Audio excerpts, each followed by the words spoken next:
It was a Sunday afternoon in March. I was sitting on the bathroom floor of a hotel in a city I had no business being in. The marble was cold against the backs of my legs.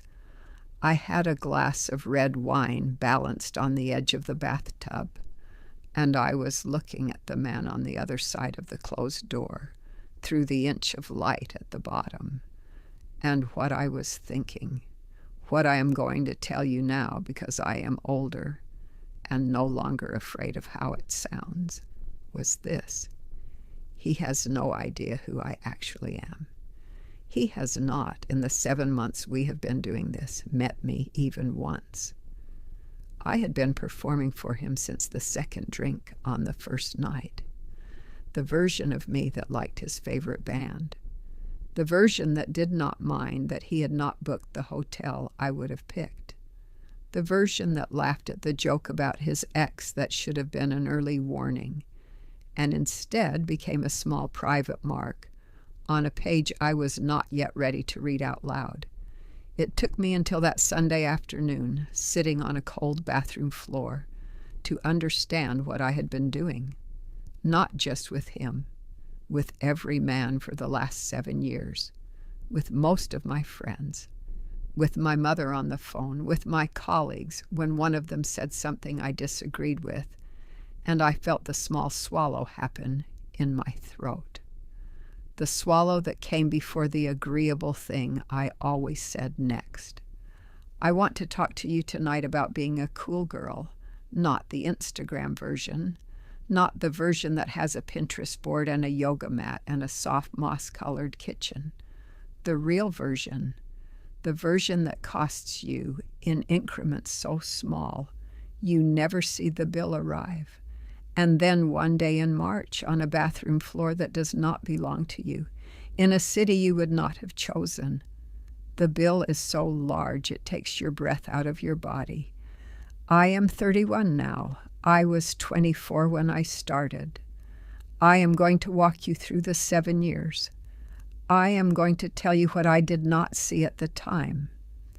I am going to tell you what I now see with the embarrassed clarity of someone who has the benefit of hindsight and the misfortune of having lived inside the problem long enough that I know it's furniture. If you are watching this, you are probably one of 2 women. You are either the woman who is right now in the middle of the 7 years, and something inside you has started to ache in a way you cannot quite locate. Or you are the woman who has already come out the other side, and you want to feel less alone in what it cost you. Either way, I want you to know before we start that I see you, and that this is not going to be a video where I pretend I was the only one. There is, by my count, a whole generation of us. We are still figuring out where to put the grief. Make yourself a tea. Put me on while you do whatever it is you do in the evenings. Let me tell you what I learned. The phrase comes, most famously, from Gillian Flynn's novel Gone Girl, published in 2012. There is a passage in that book where the narrator, Amy, describes the performance every woman of her generation has been asked to put on. She says, and I am quoting her directly because she said it better than anyone has since.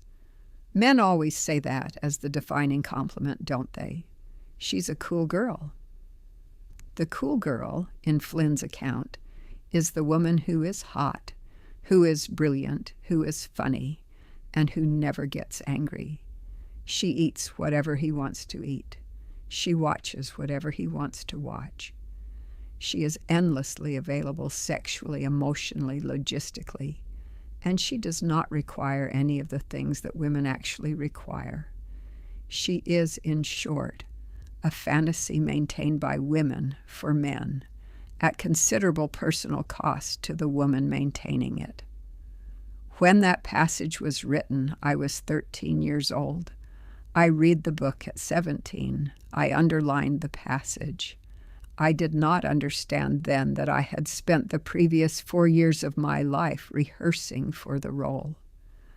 I thought I was reading a description of a character. I was actually reading a description of the woman I was becoming. Here is what nobody told me and what I want to tell you now. The cool girl is not a performance you put on for one specific man. The cool girl is a default operating system. It is the personality your nervous system installed at some point in your adolescence, because somewhere along the way you learned that having needs was a thing that made you difficult, and being difficult was a thing that got you abandoned. So you became the woman with no needs. You became the woman who was easy. The cost is hidden in the word easy. I was easy to date. I was easy to work with. I was easy to bring home for the holidays. I was easy to call at 11 p.m. when he had a bad day and wanted to vent for an hour without asking how mine had been. I was easy to leave waiting on a Friday night.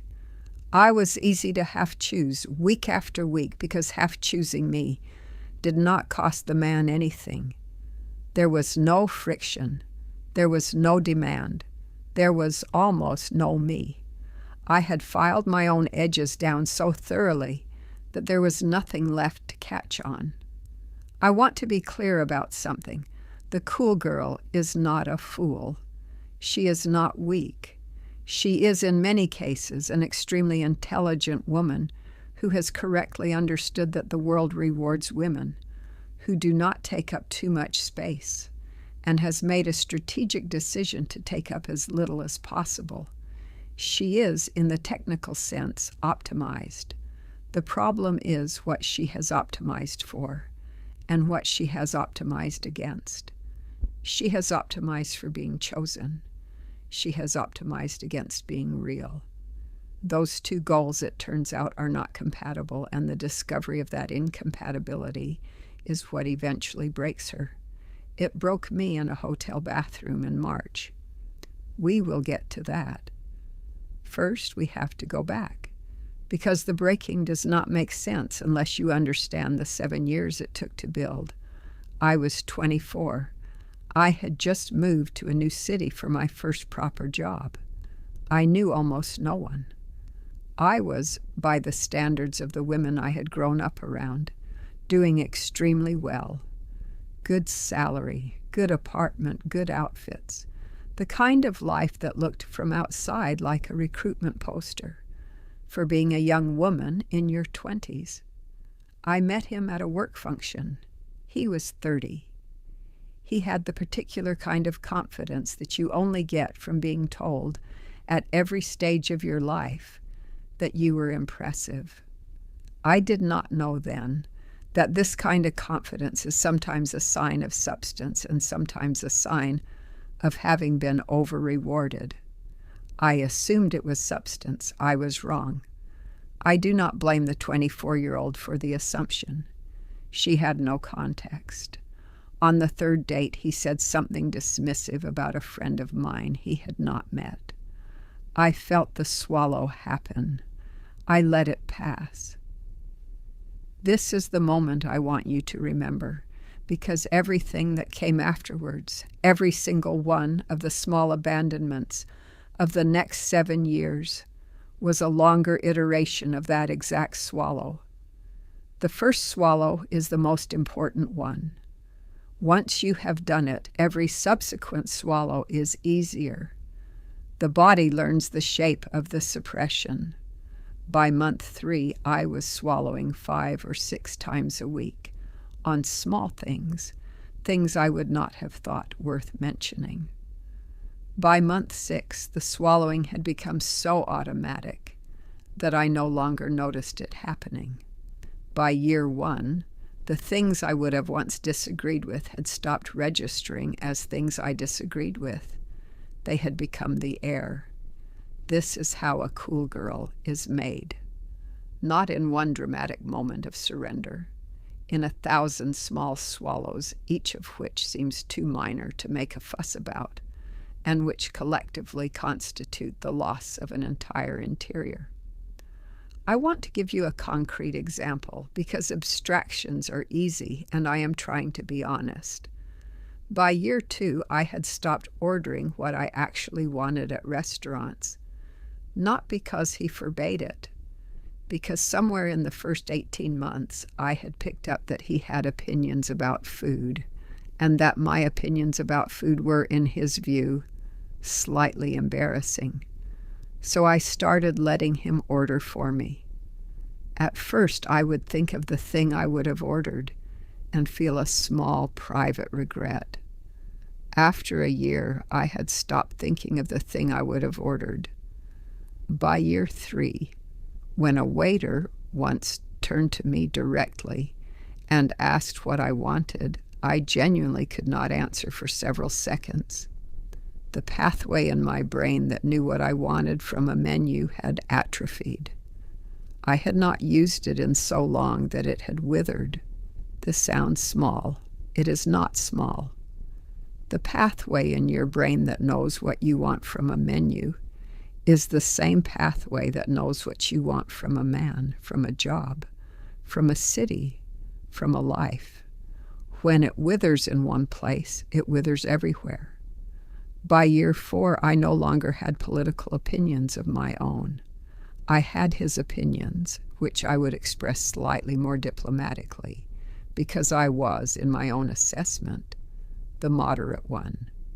By year 5, I had stopped seeing 2 of my closest friends from before him, because he found them difficult, and because I had absorbed his finding them difficult as my own private assessment of them. By year 6, I had taken a job I did not want, because it fit better with his schedule. By year 7, I was sitting on a bathroom floor in a hotel, in a city I had no business being in, looking at him through the inch of light at the bottom of the door, and realizing that I had, somewhere in the previous 84 months, become a woman my 18-year-old self would not have recognized. You do not feel the erosion while it is happening. That is the cruel part. Each individual abandonment is too small to register as significant. It is only when you accumulate them, when you finally sit down somewhere quiet and add them up, that you see what they collectively were. Let me give you the 7 years briefly, so the shape of it is clear. And so that if you are watching this and you are 6 or 18 or 30 months in, you can see where the road goes if you do not get off it. Year 1 was the honeymoon. I was 24. He was 30. The age gap felt mature. He took me to restaurants I could not have afforded. He talked about books I had not read in a way that made me feel like a slightly more sophisticated version of myself. I was in that first year very happy. I do not want to pretend otherwise. The cool girl gets a real reward in year 1. The reward is what makes the price of the next 6 years invisible. Year 2 was where the calibration began. He had small opinions about the things I wore, the way I spoke at dinners, the friends I prioritized. Each opinion was delivered with a kind of affection that made it feel less like criticism and more like guidance. I want you to hear how subtle this is. He never told me I was wrong about anything. He just made it clear, in 100 small ways, what would please him. I, being the woman who had spent her adolescence learning to please, adjusted accordingly. I called the adjustment growth. I told my friends I was becoming more myself. The truth, which I could not have admitted then, was that I was becoming more him. Year 3 was where I lost the first friend. Her name was Annika. She had been my closest friend at university. He found her loud. He never said this in so many words. He just stopped wanting to see her, and he was tired on the nights I had planned to see her alone. and he had a way of being a little bit cold the next morning if I did not adjust the plan to suit him. Anika is, to this day, one of the great losses of my life. I lost her because he was tired on Tuesdays. Year 4 was the job. I had been offered a promotion that would have meant slightly longer hours and slightly more travel. I turned it down. I told myself it was because I valued my time at home. The truth was that I was afraid of what longer hours would do to his mood.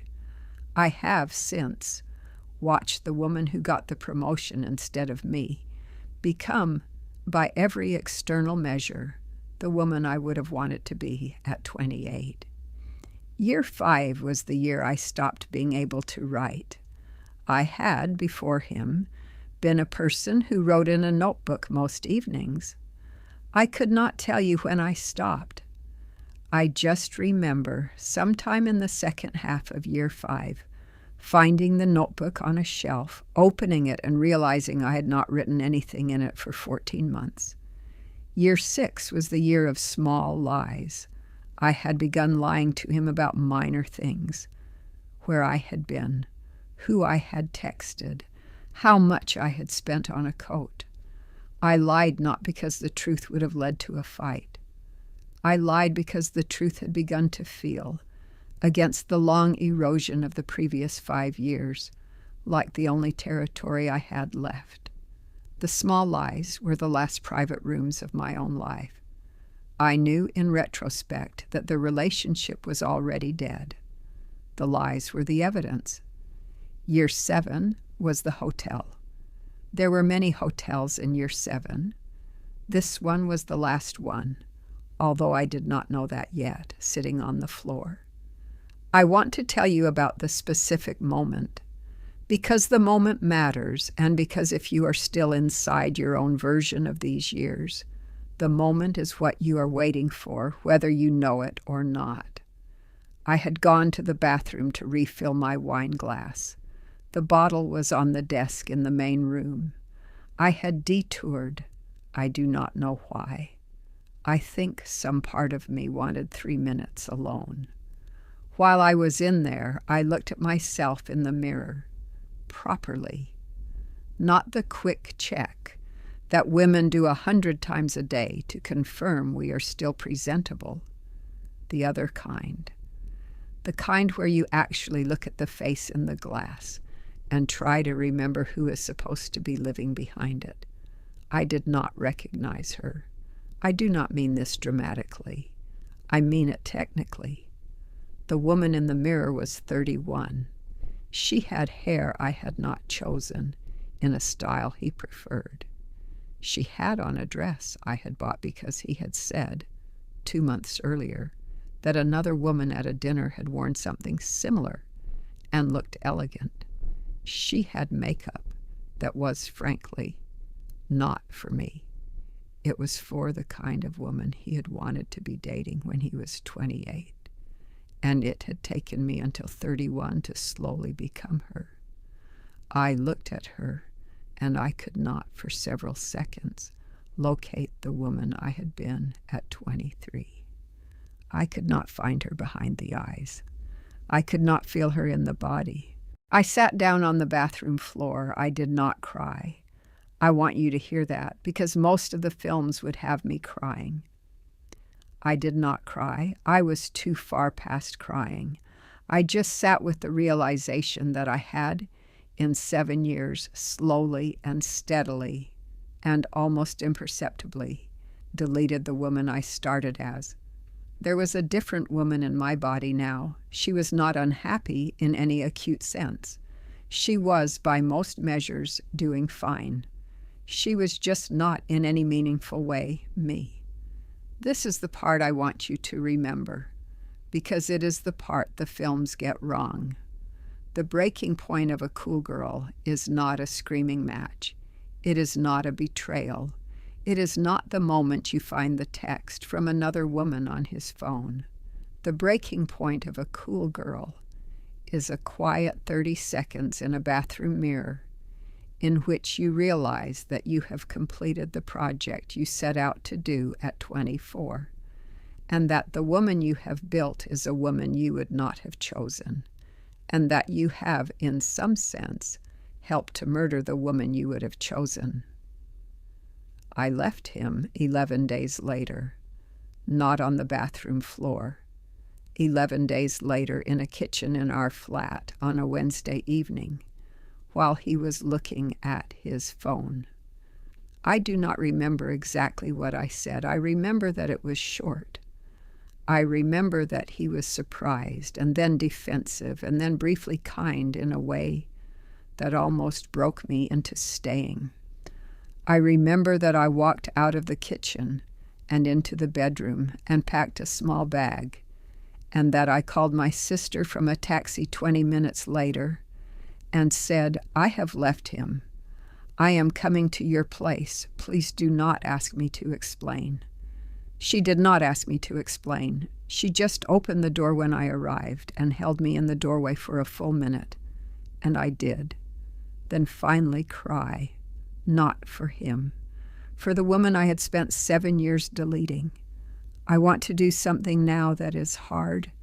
I want to add up the bill. I have not done this exercise on camera before.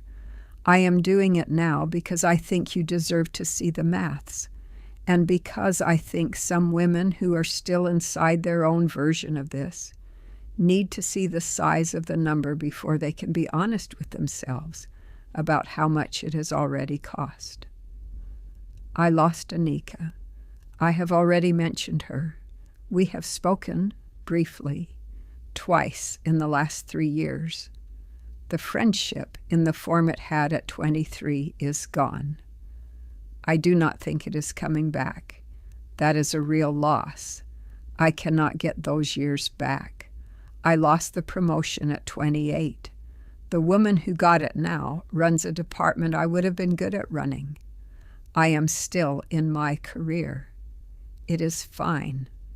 It is also not the career I would have had if I had taken the road I was offered at 28 and was too frightened to take. I lost the notebook years. There is a notebook sitting on a shelf in my parents' house that contains the writing I did between 19 and 24. There is no notebook from 24 to 31. Whatever I would have written in those 7 years, I did not write. The thoughts are gone. Some of them, I expect, were worth keeping. I will never know which. I lost the friendship with one of my brothers, briefly. He did not approve of the relationship. I cut him out for almost 3 years to make the relationship easier to maintain. We have repaired it mostly. He is gentle with me about that period. He says he understood. I do not think he did. I do not think anyone in my life understood what was happening to me, because I did not understand it either. We were all watching a slow disappearance and calling it a relationship. I lost, hardest to name, the ability to know what I wanted, the withered pathway in the brain. The thing I described earlier with the menu, that pathway has, in the 3 years since I left him, slowly grown back. But it took 18 months before I could reliably order what I wanted at a restaurant without consulting myself for a long beat first to check that the want was real. 2 years before I could choose a holiday destination without thinking about whether the person I was no longer dating would have approved. 2.5 years before I could pick out an outfit alone in a shop and trust my own first instinct. The recovery of a self that has been suppressed for 7 years takes, in my experience, somewhere between 2 and 4 years. That is the timeline nobody tells you about. The leaving is the easy part. The leaving is one Wednesday in a kitchen. The recovery is every Wednesday for the next 200 Wednesdays. This is not, I want to be clear, a sad ending. I am 31. I am sitting in a flat that I chose. I am writing again in a notebook. I have a haircut I actually like. I am dating slowly a man who does not have opinions about what I wear, and who, when I disagree with him at dinner, looks pleased rather than annoyed, because the disagreement is for him the interesting part of the evening. There is a life on the other side of 7 years of cool girl. The life is good. It is also in many ways smaller. I am all right with smaller. Smaller is mine. I want to add one thing I did not expect because I think it will surprise some of the younger women watching this. The hardest thing to recover after the friendships and the career and the notebook was my taste in men. By that, I do not mean my type. I mean my actual ability to feel in my body, whether a man was right for me or wrong for me. For the first 8 months after I left him, my nervous system was scrambled. The men I was viscerally attracted to were almost all variations of him, with slightly different jobs and slightly different shoes.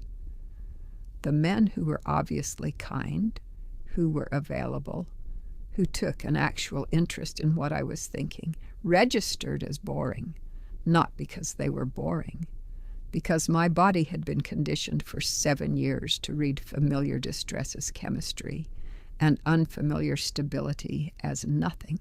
This took a long time to repair. I dated badly for a year. I made some choices I am not proud of. By month 15, I had begun to feel a slow recalibration.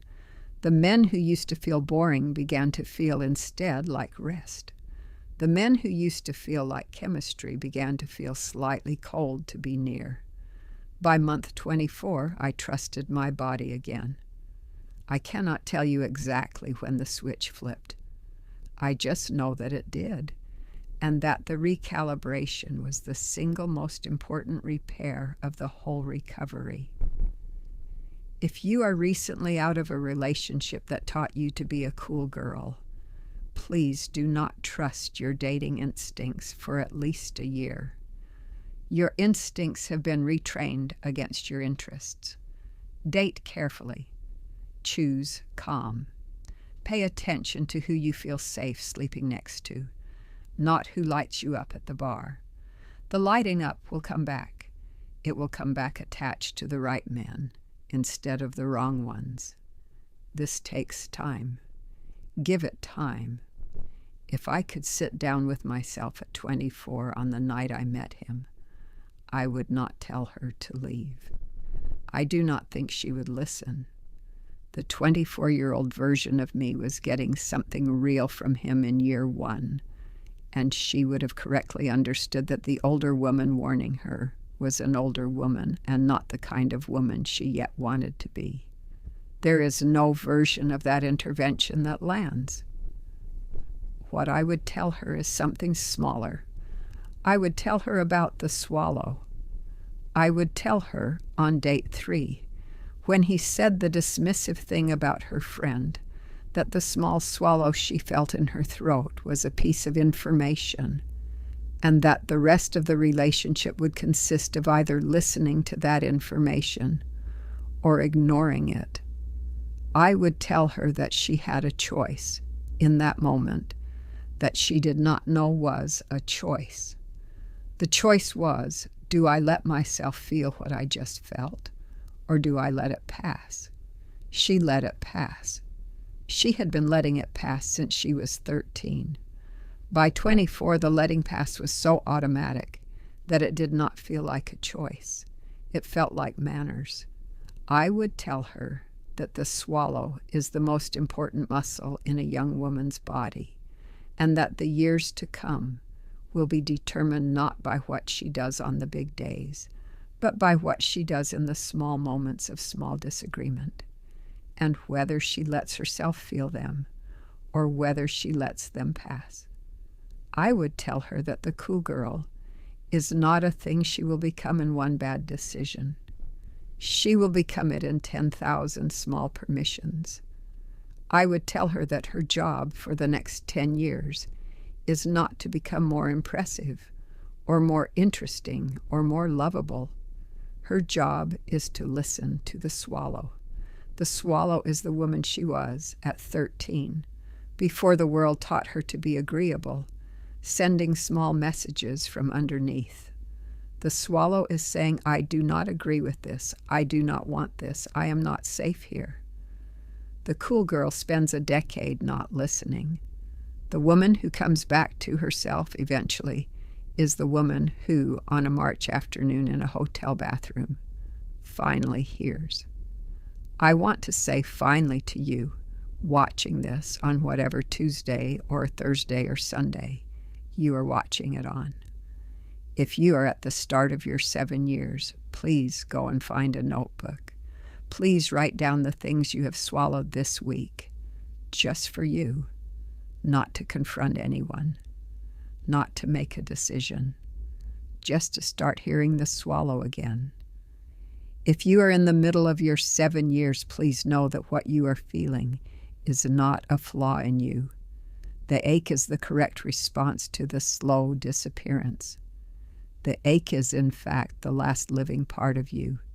Listen to it. If you have already left, please be patient with the 2 to 4 years of recovery. The pathway in the brain grows back. The notebook starts filling again.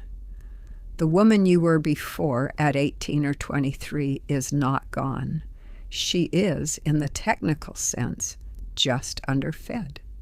She has been waiting. She will come back in small installments. You will know she is back when you order something at a restaurant without consulting anyone in your head first. I am 31. I am still being delivered in small parts. The woman I was supposed to be. There is no day she fully arrives. There is just, week after week, slightly more of her in the room. That is what recovery looks like. It is unglamorous. It is the most important work I have ever done. One last thing before I let you sleep. If you are watching this with a particular man's face in mind, I want you to do something simple. Tomorrow, when you order something, anything, your coffee, your lunch, your wine at dinner, I want you to take 3 full seconds before you speak. 3 seconds. Long enough to ask yourself internally, what would I want here if no one were watching? Then order that thing. Whether or not it matches what he would have ordered for you, whether or not it impresses anyone, whether or not it makes sense. Do this for 30 days. It is a small exercise. It is, in my experience, the single most useful thing a cool girl can do for herself in the first month of coming back. The pathway I described earlier, the withered one, the one that knows what you want from a menu, that pathway grows back through use. It does not grow back through analysis. It grows back through ordering the thing you want, 3 seconds at a time. I will see you on Friday. This was the Femme frequency. Sleep well.